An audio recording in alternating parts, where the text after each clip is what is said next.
What is up, YouTube? It's RSMario here, bringing you another Super Nintendo Switch video. Alright, so, Super Nintendo Switch, there's some interesting news that has come down the pike since the last couple videos I made.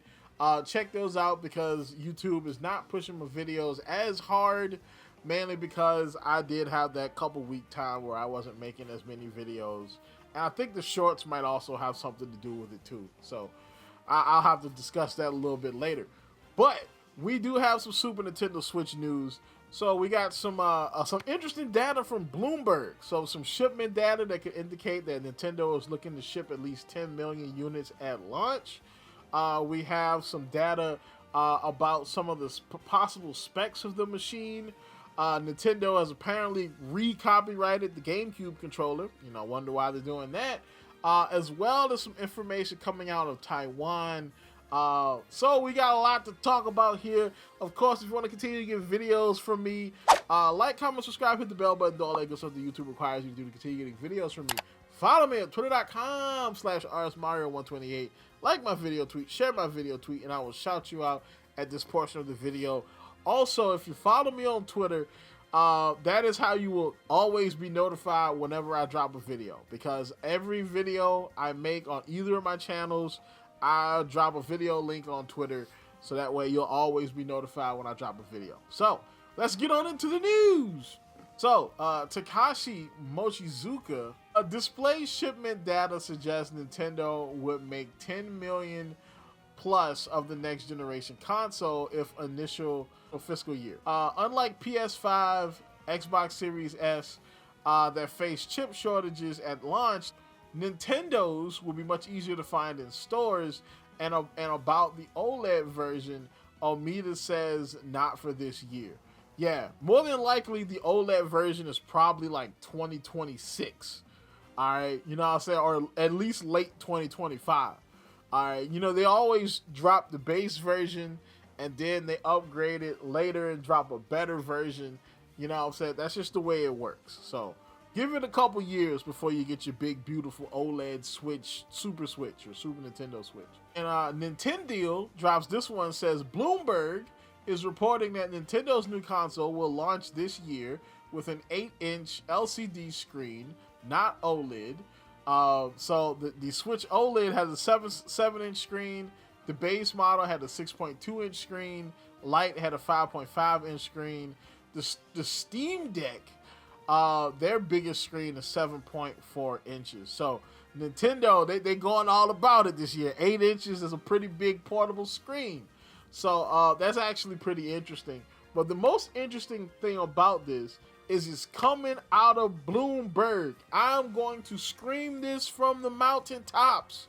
Watch the Bloomberg video. Okay, I might have to remake the Bloomberg video. That might be what I do. All right, I mean, you know, YouTube might not push it, but YouTube ain't really pushing nothing but shorts right now anyway. So I might have to remake the Bloomberg video, or maybe I'll like get it and like break it down into shorts. I don't even think I have the raw data, the original recordings for that video. But everybody said that the Bloomberg leaks were fake a couple years ago. But I said, why would Bloomberg of all people post fake leaks? Now that they're dropping more information, somebody in Bloomberg gotta connect. Okay. All right, next story. So, Nintendo files trademarks related to the Gamecube controller in the UK. So, now, really all you need to know is in the title, all right? They said Nintendo files trademark for the controller in the UK. But we're going to read on, though. So, in the article, I didn't get the whole article, but it said, the GameCube may not be in production anymore, but it's apparently still alive and well in the trademark offices of the United Kingdom. It seems Nintendo has filed 3 separate trademarks this week in the UK, 2 on the 23rd, 1 on the 25th. Each trademark relates to a different aspect of the original GameCube controller and its design. So, what is going on with this? Well, some people are saying that maybe GameCube's going to come back. Maybe they're going to add GameCube functionality to Switch Online, you know, because, you know, you can play old school games in the Switch Online. I don't know if they're going to do that per se, They could be coming out with a new GameCube controller, like a new updated version of the GameCube controller for the launch of the Switch 2. That's also a rumor. More than likely, this is just Nintendo protecting the copyright. All right, because the companies do this. They copyright old things that they're not really producing. They re-copyright them because they want to protect that intellectual property, just in case they ever want to do it again, or they want to go back to it, or just to keep rivals and competitors and, you know, little knockoff companies from reproducing this. You know what I'm saying? Even though they're kind of going to do it anyway. Not to mention, I mean, you never know. You know what I'm saying? Watch, they don't re-up the copyright. Next thing you know, Pocket Pair has come out with the new special edition PAL controller. You know what I'm saying? It's got jelly bean buttons. You know what I'm saying? Come on, you know full well that's probably gonna happen. So, the Taiwanese Economic Forum reports Nintendo Switch 2 will have a 120 Hz screen, improved battery life, but only 8 gigs of RAM and 64 gigabytes of storage, which, look, to put that into perspective, my computer that could barely run Forspoken, all right, which is a very, very unoptimized game on PC, has, I believe, 16 gigabytes of RAM. So my computer will be sporting double the RAM of the Switch 2, which sounds kind of disappointing, but you also have to think about the fact that it is a portable console, and with DLSS, it will allow it to do some pretty interesting stuff when it comes to, you know, how the graphics look. You know what I'm saying? A lot of people are expecting like a 4K, oh, we need like a 4K portable PS5 that's going to be under $700. Like, good luck with that, all right? It is widely rumored in the industry that Nintendo is expected to launch a new system this year to capture the market. In response to the pressure of the global inflation, the weak yen, the price of the new product will be unprecedentedly raised. The retail price will go from $300 to $400, a 33% increase. Industry sources pointed out that during the initial launch of the Switch, Nintendo's senior management formulated a core strategy of pricing the console just above cost to quickly penetrate the market and recovering profits throughout game software. This market strategy is indeed quite successful, but as a result, many suppliers are under considerable cost pressure now that as prices of new generation product rise, the supply chains can breathe a sigh of relief. So as far as this goes, that strategy has been something that they've been doing forever. Companies have been selling consoles at a loss and then using the games to make up for that until the price of making the console goes down. So that's the way consoles make money. That's the way first parties make money off of consoles, is once the price of the chips and all the pieces involved go down, you know what I'm saying, then that's when they start making their money. So placing it just above the threshold, you know what I'm saying, but still low enough to penetrate the market was a smart move. That was a smart move. And I can see them doing that again. You know what I'm saying?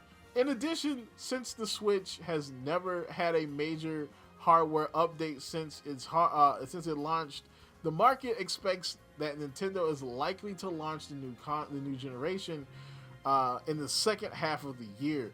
And some hardware specifications will be upgraded, including NVIDIA's T239 processor, 8 gigabytes of RAM, 64 gigabytes of storage, and a greatly improved battery life and screen refresh rate of 120 hertz. So, all that sounds pretty good, except for the 8 gigabytes of memory and the 64 gigabytes of internal storage. Those sound kind of dookie butter, I'm not gonna lie. You know what I'm saying? They sound kind of booty butt cheeks, you know, because, 64 gigs, that's not a lot of space. Like, Power World is like almost 30 gigs. Alright, so I'm just saying, it's not a lot of space. You can get like maybe 2 modern games on that. You know what I'm saying? Maybe they got some kind of compression method or something. I don't know. Alright. Now, the last story we have here. All right, so this one is a story that's kind of been making the rounds. It says an AI company may have just leaked Nintendo Switch 2's name and release month. So, by Tom Frenzy. So, as part of the ongoing wave of AI-related news from CES, Alec Lansing revealed an artificial intelligence powered successor to the Gameshark called AI Shark, which I guess, creativity wasn't part of the AI process. Because it's just AI Shark. Oh, it's not like Game Shark AI. It's just AI Shark. Okay. More interestingly, the press release regarding the software claims that the Nintendo Switch 2 will launch in September of 2024, which is kind of what everybody was expecting. I was not expecting like a summer launch. Summer seems to be a bit... I don't think Nintendo's ever launched a console in the summer. Usually it's like spring around like tax time, or it's in the fall getting ready for Christmas. In the follow-up, Digital Trends AI Shark backtracked on the September release month, but confirmed that the tentative date for the platform was fall 2024. It added that Nintendo has not officially set a launch date yet, but does not deny the existence of the device or the fact that it is set to launch this year. In a second follow-up, it backtracked on the fall 2024 date. Nintendo has not officially clarified. Oh boy, man, they backtrack like crazy on that gen. Okay. Yeah, they walked it back. Nintendo cracked the whip on them fools, cuz. Notable, Bloomberg's Jason Schreier received a completely different response from AI Shark spokesman, which claimed that the company was simply guessing. Neither of the statements Digital Trends received alluded to that, including the ones that were sent to us after Schreier's post. So they're talking to two different PR people. All right, that's essentially what it is. One PR person is a little bit more PR savvy. The other one, not so much. Not so much. So, this is, it's kind of a leak. Switch 2 is as a name, but it is what it is. It's very possible they want to keep it basic because they don't want to suffer the Wii U fate. Because a big part of the Wii U's failure was people didn't really know if the Wii U was an upgrade to the Switch. To the Wii. Was it a peripheral? Because the main thing they were advertising was the controller and not the system itself. So just calling it Switch 2 keeps it basic, so you know what it is, and that's what it is. So I think this is all pretty interesting. Tell me what you think in the comments down below. I said, do you think that 64 gigs of memory and 8 gigs of RAM is a bad thing? You think this system is going to be garbage? Tell me in the comments down below. Like, comment, subscribe, and as always, people, keep it real. What is up, YouTube? It's RSMario here, back in full-blown production mode, making videos. Alright, so we got a Super Nintendo Switch video for you today. Should be pretty interesting. So, of course, we have a lot of things for you today. We're going to start over because I messed up the intro. Dang it.